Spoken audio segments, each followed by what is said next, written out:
average acceleration,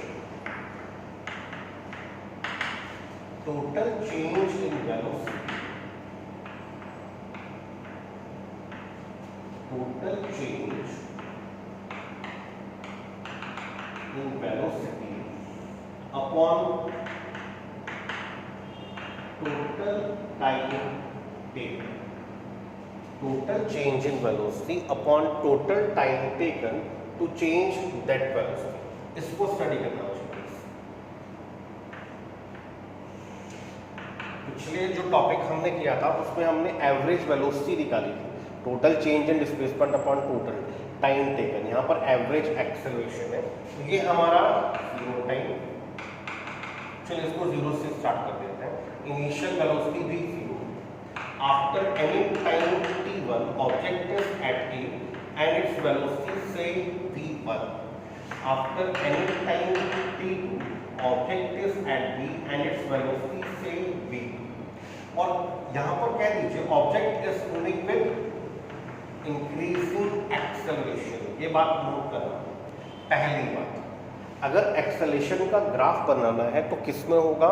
velocity और time के बीच का। और इंक्रीजिंग का है तो इंक्रीजिंग का ग्राफ कैसा होगा? ये। तो चलिए ग्राफ प्लॉट करते हैं।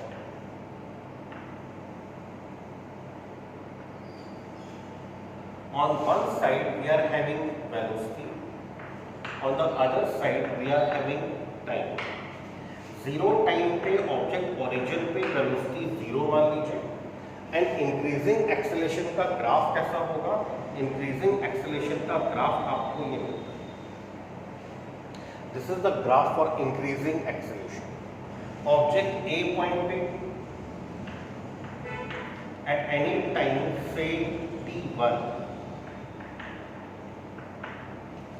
t1 टाइम पे इट्स वेलोसिटी इज से v1। After any time t2 object is at b,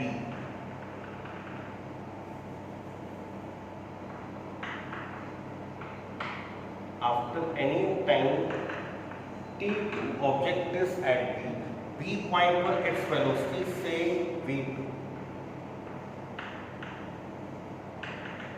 ये हमारे पास है v2, ये हमारे पास है v1, तो ये हमारे पास है delta v is equal to v2 minus v1। ये हमारे पास है delta t which is equal to t2 minus t1। तो एक बार फिर से देखिए, ऑब्जेक्ट ए पॉइंट पर after any time t1 velocity कितनी है? ए पॉइंट पे v1। After any time t2 object is at b, b point पर velocity is v2। Object is moving with increasing acceleration, तो वेलोसिटी टाइम ग्राफ क्या होगा? Increasing acceleration का graph बना दीजिए। ए और बी खुद लेने हैं, t1 t2 खुद ही चूज करने हैं। ऑब्जेक्ट ए पॉइंट पर कितने टाइम पर? t1 time. t1 टाइम पे वेलोसिटी कितना? v। ऑब्जेक्ट बी पॉइंट पर कितने टाइम पर? t2 time. t2 टाइम पे वेलोसिटी कितना? v2। तो ये आपके पास हुआ v2, ये आपके पास हुआ v1, तो ये आपके पास हुआ delta v which is v2 minus v1।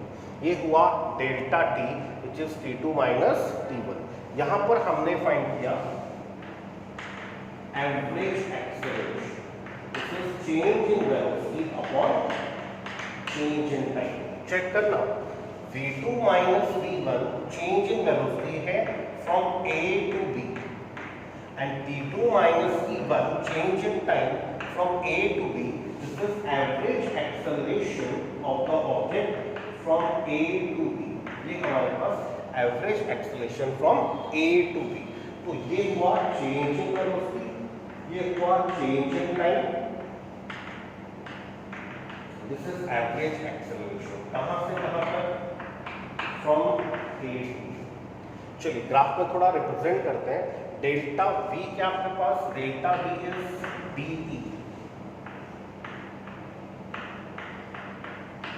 Delta t क्या आपके पास? ae,